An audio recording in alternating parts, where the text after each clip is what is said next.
میرے مرحومین بانیان مجلس کے مرحومین استاد شہید سبت جعفر، شیخ سردار شہید عارف حسینی، اور جیسا کہ اویس نے ذکر کیا شہید حسن کی روح کو پڑھ کر بخش دے۔ بسم اللہ الرحمن الرحیم۔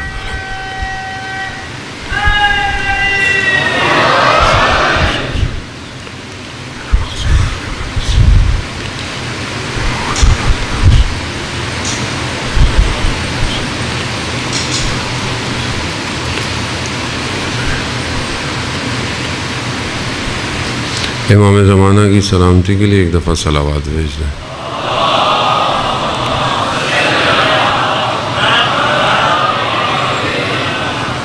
بہت سارے لوگ مریض ہیں، مجھے کہا گیا ہے، بہرحال شاید مجلس کے آخر میں فرصت نہ ملے۔ ان تمام مریضوں کو ہمارے دوست اسد جو کافی محنت کرتے ہیں مجالس کو لائیو کرنے میں، ان کی طبیعت ہے، اختر صاحب اور جتنے بھی حاضرین میں مریض ہیں، آپ کے ہمسائے، آپ کے رشتہ دار، سب کی صحت کے لیے ایک دفعہ صلوات بھیج دیں۔ اللہم صلی علی محمد۔ لا حول ولا قوة الا باللہ العلی العظیم۔ حسبنا اللہ ونعم الوکیل، نعم المولا ونعم النصیر۔ اعوذ باللہ من الشیطان الرجیم، بسم اللہ الرحمن الرحیم۔ الحمد للہ الذی یؤمن الخائفین ویرفع المستضعفین ویضع المستكبرین وَيُهْلَكُ مُلُوكًا وَيَسْتَخْلَفُ آخَرِينَ۔ والصلاة والسلام على رسول ثقلین محبوب رب المشرقین والمغربین، جد الحسن والحسین، نبینا سیدنا بالقاسم محمد۔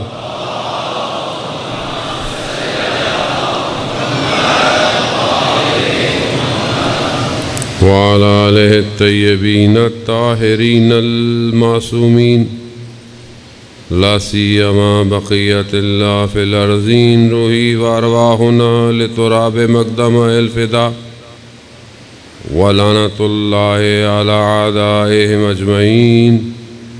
بسم اللہ الرحمن الرحیم۔ رب اشرح لی صدری ویسر لی امری وحلل عقدۃ من لسانی یفقہوا قولی۔ اما بعد فقد قال اللہ تبارک و تعالی فی کتاب الحکیم والقرآن المجید، وما خلقت الجن والانس الا لیعبدون۔ صلوات بھیج دے محمد والے۔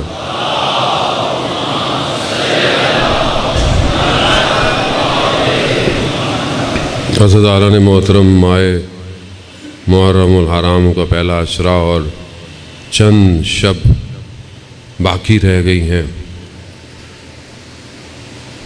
مقصد اولیاء خدا روئے زمین پر خداوند متعال کی طرف لے کر جانا ہے۔ پروردگار نے کہ صرف انسان خدا کی معرفت حاصل کرے، پروردگار نے یہ پوری دنیا کو بنایا۔ وہ حدیث قدسی جو ہم لوگ سنتے رہتے ہیں کہ کنتو کنزن مخفیاً، میں چھپا ہوا خزانہ تھا، میں نے چاہا پہچانا جاؤں، یعنی خدا اپنی پہچان کے لیے یہ سب کر رہا ہے۔ خدا خدا ہے اگر کوئی نہ بھی ہو، مخلوق نہ ہو تب بھی وہ خالق ہے، ازل سے ابد تک ہے، نہ اس کو کسی نے پیدا کیا ہے نہ اس نے کسی کو پیدا کیا ہے۔ لم یلد